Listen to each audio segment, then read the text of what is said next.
Hello, hello. I have not done a personal update in a while, so I thought I would give you one, but I also want to give you something useful that you can use.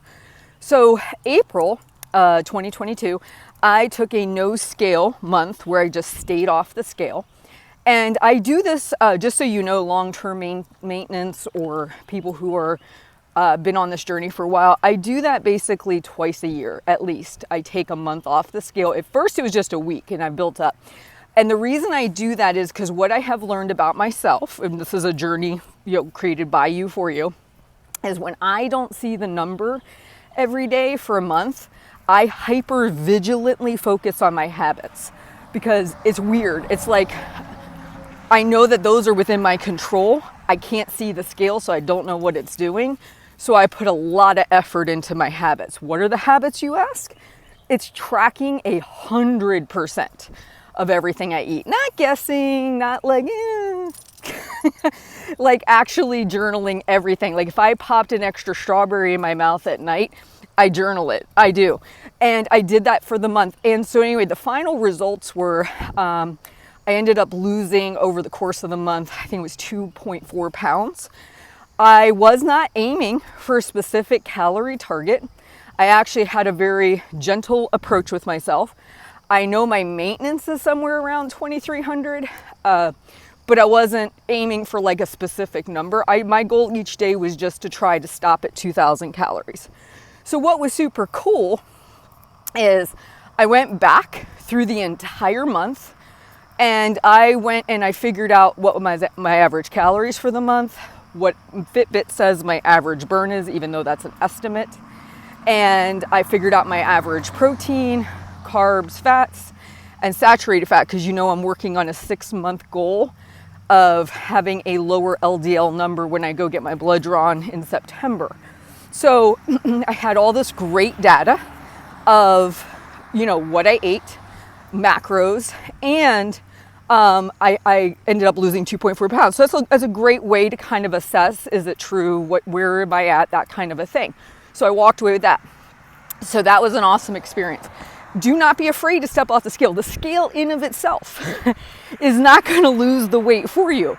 It doesn't do anything. It doesn't journal your food. It doesn't go for the walks. It doesn't prioritize fruits and vegetables. Nada. So whether you use the scale or not, you shouldn't be afraid of it. I just know for me, my focus intensifies when I don't step on it. And I'll do another month off the scale for sure within this year. It keeps my habits better, keeps me better about my habits. When you do things over a long period of time, your brain tries to shortchange everything. It's just the way it works. So I know that by doing something different, I force a different outcome. Now, that being said, one other thing that happened back in October, November of 2021, I was having some weird back, shoulder pains that caused a lot of grief. I was having problems sleeping at night, definitely having pain and discomfort through the day. I went to see my doctor, did all this stuff. Well, nothing was really helping, so I bought this book called The Back Mechanic by Dr. Stu McGill. And he's based out of Canada. He's a back expert. He's helped many, many people rehab their backs without surgery. And so I bought the book. I started doing the McGill Big 3, working on my core girdle, as he likes to call it.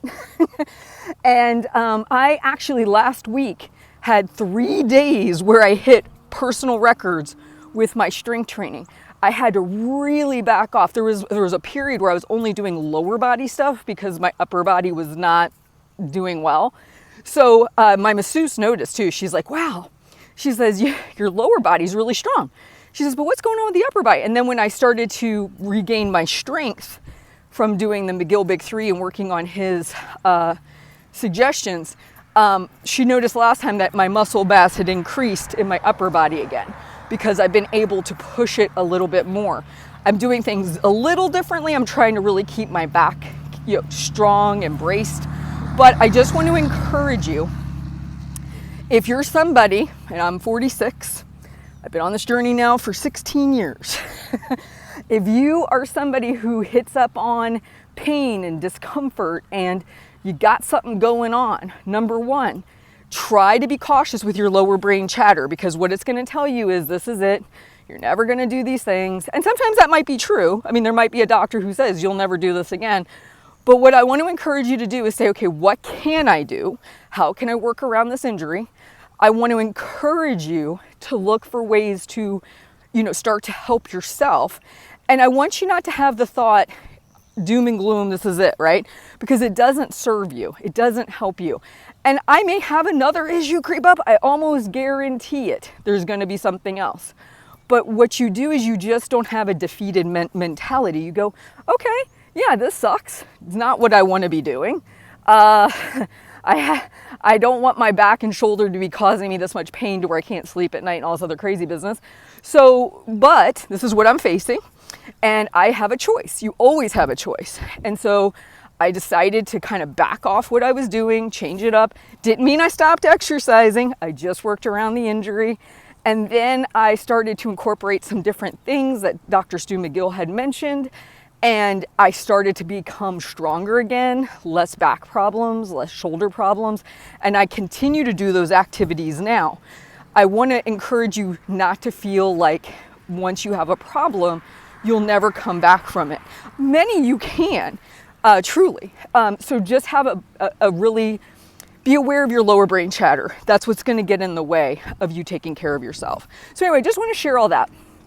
Scale month, the results, the idea of you're not down and out just because you have an injury or a problem. You do need to be smart about it. Definitely go see your doctor. That was the very first thing I did. But even she couldn't, she really didn't have much help for me. So I kept digging, right? Don't give up on yourself. I guess that's probably the thing. Don't give up on yourself. Keep digging, and you will find some kind of a solution somewhere. And hopefully, if any of you are struggling with back issues, I really, really do recommend Dr. McGill's book, The Back Mechanic. It's an excellent book. I'm keeping it because I know even my husband's had back issues before. And I think it's a great book to have on your shelf. So just want to share that resource with you guys. All right. Talk to you soon. Take care.